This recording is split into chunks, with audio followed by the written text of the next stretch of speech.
He counted each coin slowly, his weathered fingers trembling slightly as he placed them one by one on the counter. 67 cents. 68. The line behind him grew restless. Someone sighed loudly. Another person checked their phone with an exaggerated shake of the head. The elderly man didn't look up. He just kept counting. 73. 74. The young cashier tapped her painted nails against the register. Her expression shifted from mild annoyance to visible frustration. She was maybe 19, 20 at most. Blonde highlights, designer jeans. The kind of girl who'd never known what it meant to count pennies for groceries. 79. 80. The man's hands shook more now, not from age, from the weight of 30 pairs of eyes boring into his back, from the whispers, from the way. That woman behind him had loudly announced to her friend that some people shouldn't shop during rush hour if they can't afford to pay properly. He needed 87 cents total. Just 87 cents for a can of soup and a sleeve of saltine crackers. Dinner for tonight, maybe tomorrow too if he was careful. The coins seemed smaller in his large hands, hands that had once been steady enough to thread a needle in complete darkness, steady enough to save lives. But that was a long time ago. Now they just shook when too many people were watching. When the shame felt heavier than the hunger. 83. 84. Almost there. The cashier rolled her eyes so dramatically that the customer behind him actually laughed. A cruel little sound that cut through the fluorescent-lit silence of the grocery store like a blade. The old man's shoulders sagged slightly, but he kept counting. Because what choice did he have? The woman behind him stepped closer, close enough that he could smell her perfume. Expensive, sweet, cloying. She leaned around him to address the cashier directly, as if he wasn't even there, as if he was invisible. Just an obstacle, an inconvenience. Seriously, she said, her voice carrying that particular tone of entitlement that comes with never having worried about money, never having wondered where the next meal would come from. Isn't there a limit on how much change someone can use? This is ridiculous. The cashier nodded in agreement. Two young women united in their irritation at this old man who dared to slow down their perfectly planned lives. Who dared to exist in their space with his poverty and his trembling hands and his careful counting of coins that probably came from couch cushions and car cup holders and the bottom of old coffee cans. 85. 86. One more penny, just one more. The old man's fingers searched through the remaining coins in his palm. They were warm now from being held so long, worn smooth by countless transactions just like this one. A lifetime of careful spending, of making every cent count, of dignity, slowly eroded by necessity. There. One more penny. Number 87. He placed it gently on the counter with the others, the small metallic sound echoing in the sudden silence. He had enough. Exactly enough. Not a penny more, not a penny less. The precision of desperation, the mathematics of survival. But something strange happened then. The cashier, who had been drumming her fingers and rolling her eyes and generally making it clear that this old man was ruining her day, suddenly stopped. Her gaze had wandered down to his forearm as he reached across the counter to slide the money toward her. And what she saw there made her freeze completely, made the color drain from her face, made her hand fly to her mouth in a gesture of shock, so genuine, so profound, that even the impatient customers behind him noticed the change. The atmosphere in that grocery store shifted in an instant, from irritation to something else entirely. Something that felt like the moment before lightning strikes, like the pause between heartbeats, like the silence before a revelation that changes everything. The tattoo on his forearm wasn't large, wasn't flashy, wasn't the kind of modern artwork that covered entire limbs in vibrant colors and abstract designs. It was simple, black ink, faded with age and stretched by the natural changes that come to skin over decades. But what it depicted was unmistakable. A military insignia, unit numbers, dates that anyone with even a basic knowledge of American history would recognize. Dates that spoke of jungles and helicopters and young men sent halfway around the world to fight in a war that would define a generation. Dates that spoke of sacrifice, of service, of the kind of courage that most people only read about in history books. The cashier's name tag read Jennifer. Jennifer from suburbs. Jennifer with her designer jeans and her highlighted hair and her complete lack of understanding about what those faded numbers and symbols on this old man's arm actually meant. But she was smart enough to recognize them, smart enough to understand in that instant that she had been treating a veteran like an inconvenience, like a problem to be solved, like someone who didn't deserve basic human dignity because he had the audacity to pay for his meager groceries with coins instead of crisp bills or a plastic card. The realization hit her like a physical blow. You could see it in her face, the way her eyes widened, the way her mouth opened slightly, the way her entire posture changed from aggressive impatience to something that looked almost like shame. But what she did next was something that no one in that store expected. Not the old man who had steeled himself for more humiliation. Not the other customers who were probably expecting her to hurry the transaction along so they could get on with their lives. Not even Jennifer herself, who later would say that she acted on pure instinct, on something deeper than thought, on the kind of moral reflex that emerges in moments of true recognition. She reached under the counter and pressed a button, not the button that would call for a manager to deal with a difficult customer, not the button that would summon security to remove an unwanted presence, the button that connected to the store's public address system, the button that would let her voice carry to every corner of that grocery store, to every aisle and checkout lane and customer service desk. When her voice came through the speakers, it was different. Gone was the impatient teenager who had been sighing and eye-rolling just moments before. In her place was someone who sounded older, more serious, someone who understood, perhaps for the first time in her young life, that respect isn't something you earn through wealth or convenience or the ability to pay quickly. It's something you give because of what people have done, who they are, what they've sacrificed for others. "Attention shoppers," she said, and something in her tone made everyone in that store stop what they were doing, stop their conversations, stop their shopping, stop their rushing toward whatever seemed so important just seconds before. "We have a military veteran in checkout lane 3. The silence that followed was profound.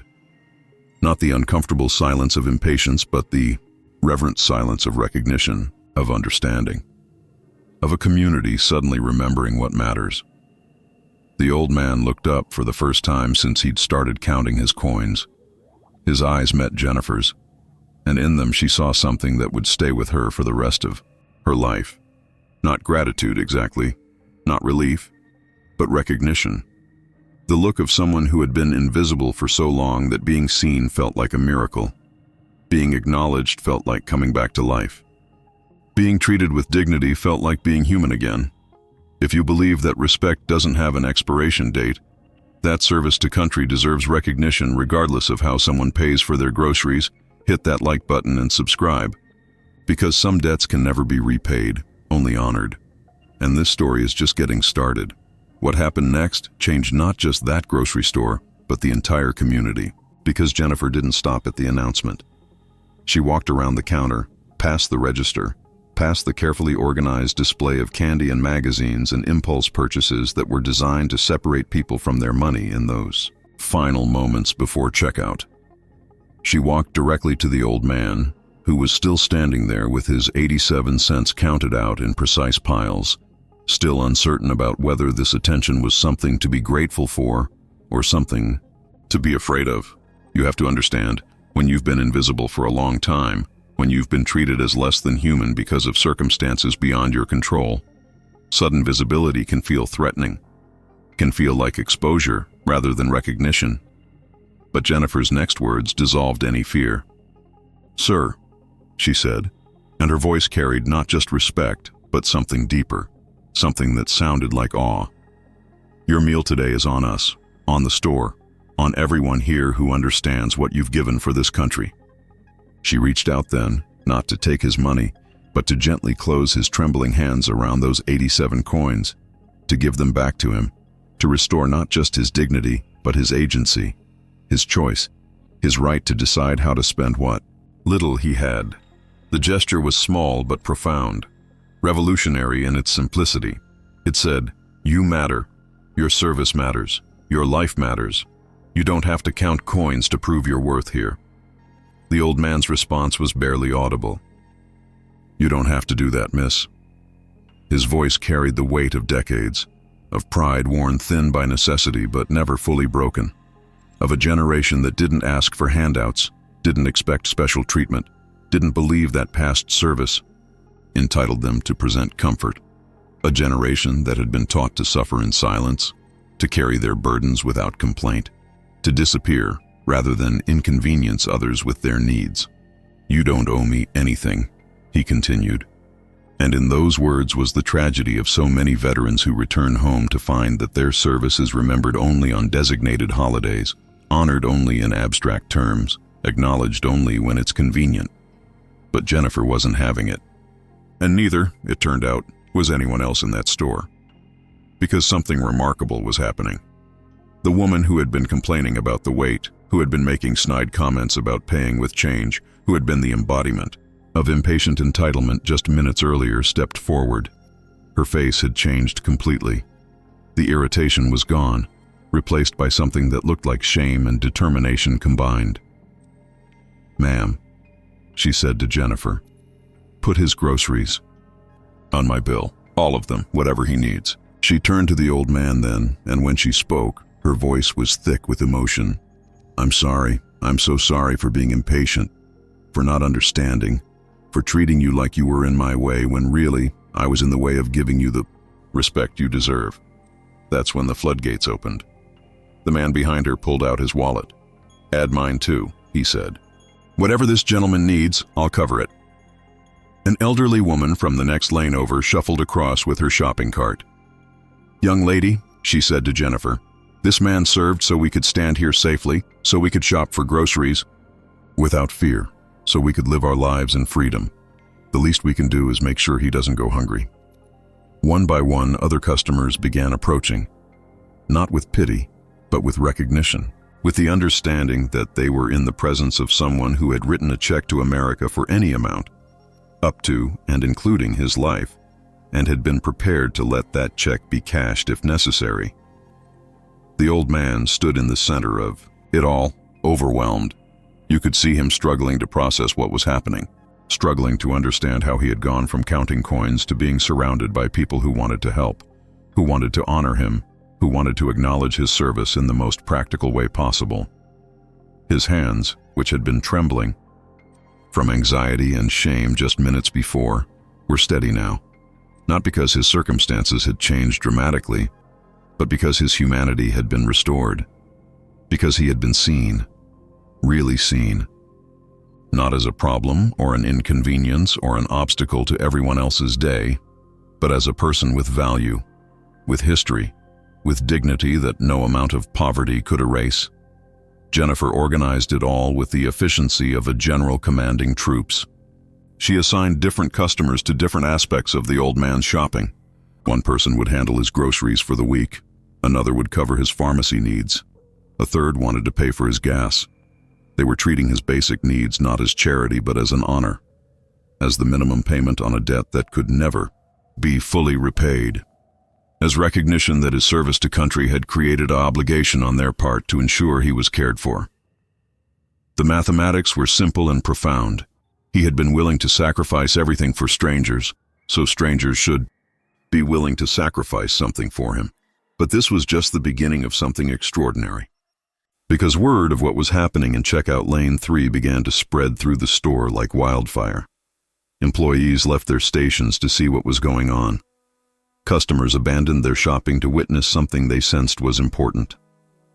The store manager, a middle-aged man named David who had been working retail for 20 years and thought he had seen everything, came rushing from his office expecting to deal with some kind of disturbance. Instead, he found a community coming together around one of its most vulnerable members. Found people remembering what really mattered.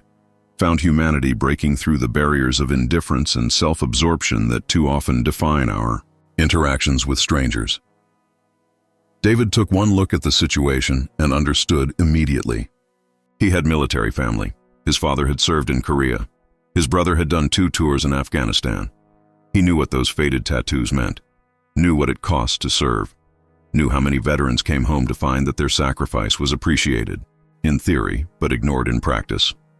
Without hesitation, he made a decision that would change store policy permanently. From now on, he announced to the gathering crowd, military veterans shop free on the first Sunday of every month. All veterans, any groceries they need, consider it a small payment on a debt this community can never fully repay. The applause that followed wasn't the polite clapping you hear at formal events. It was the kind of spontaneous emotional response that emerges when people recognize they're witnessing something important, something that restores faith in human nature, something that proves that underneath all our differences, all our hurried lives and selfish concerns, there's still a capacity for recognizing and honoring what matters most. The old man, still standing at the center of it all, had tears in his eyes now.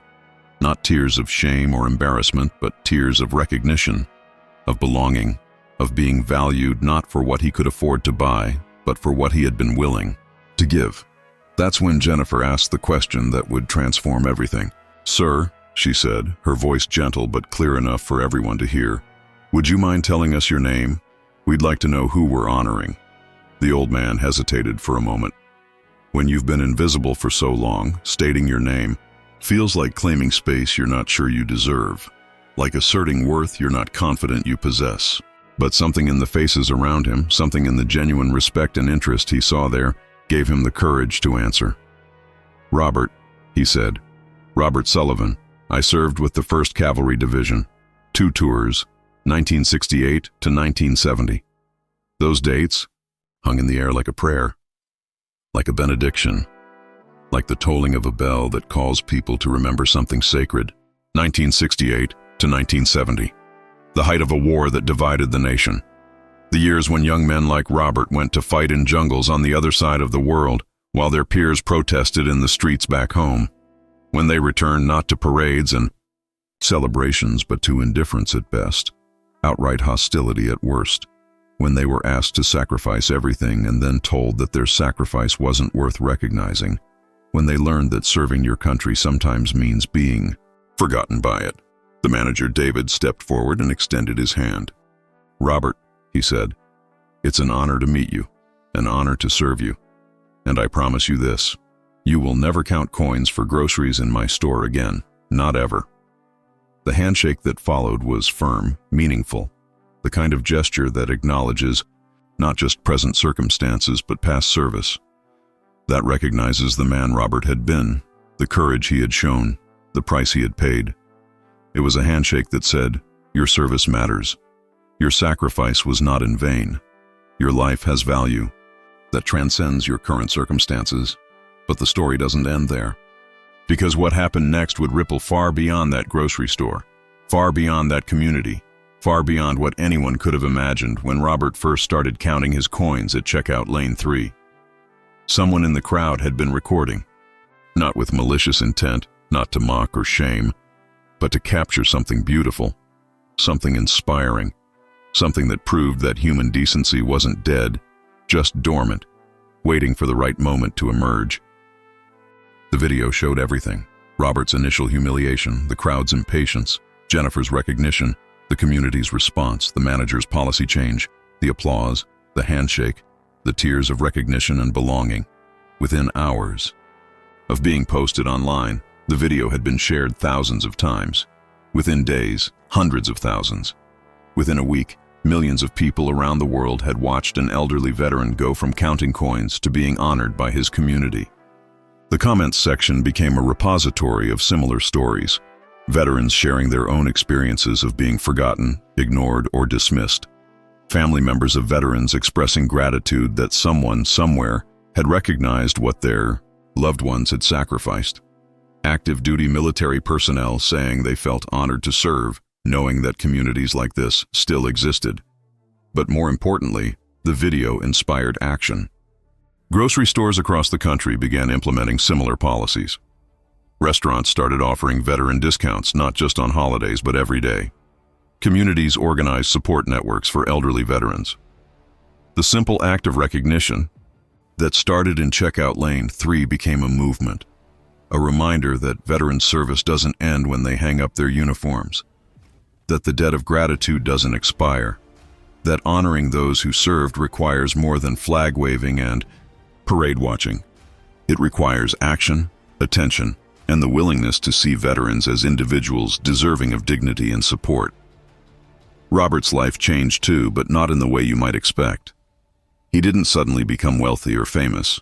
He didn't write a book or go on television.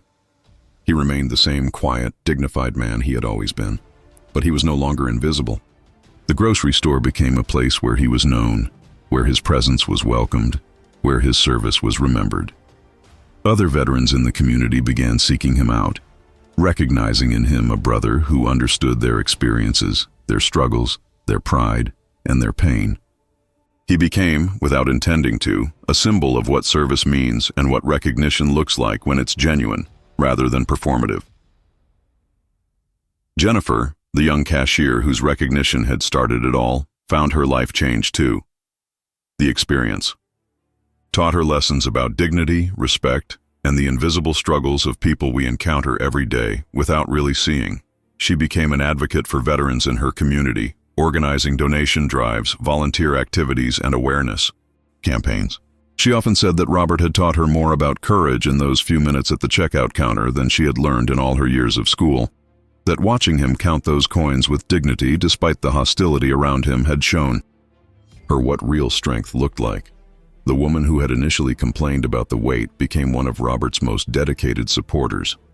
She organized a weekly coffee group for elderly veterans, providing not just material support but social connection, recognition, and the kind of community that makes the difference between surviving and thriving.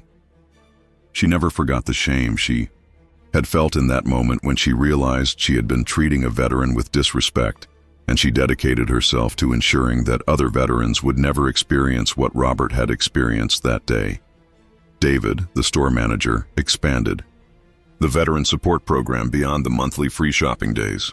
The store became a resource center for veterans in need, connecting them with social services, healthcare options, employment opportunities, and community support. He hired several veterans as employees, recognizing that their military training, discipline, and work ethic made them valuable additions to his team. The store's commitment to veteran support became a model for other businesses in the community and beyond. What started as one old man counting coins became a reminder that service matters, that sacrifice deserves recognition, and that dignity is not determined by economic circumstances. It became proof that communities can choose to honor their veterans not just with words but with actions. That respect doesn't require grand gestures or formal ceremonies, just the willingness to see veterans as individuals who deserve the same consideration and support that they were willing to provide to others through their service. The video of Robert's experience continues to circulate, continues to inspire, continues to remind people that heroes don't always look like what we expect. Sometimes they look like elderly men counting coins for soup and crackers. Sometimes they're struggling to make ends meet on fixed incomes that don't account for the cost of living or the price of medications or the simple dignity of being able to buy groceries without shame.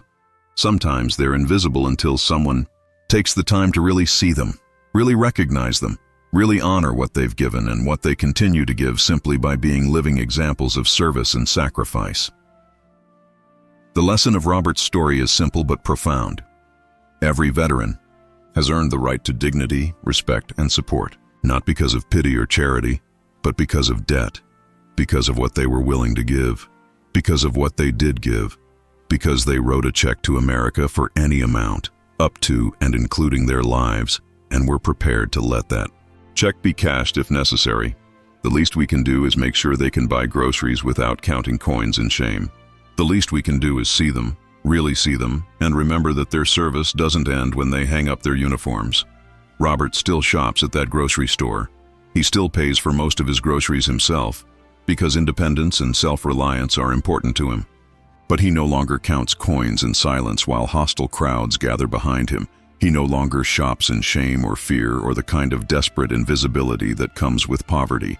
He shops in dignity, surrounded by a community that knows his name, recognizes his service, and honors his sacrifice not just with words but with action, respect, and the simple acknowledgement that he matters. that his life has value, that his service was not in vain. And maybe that's the real point of this story. Not that one veteran was helped, though that matters enormously. Not that one community came together, though that's beautiful and important. But that recognition changes everything. That seeing people, really seeing them, transforms not just their lives but our own. That dignity is not a luxury, but a right.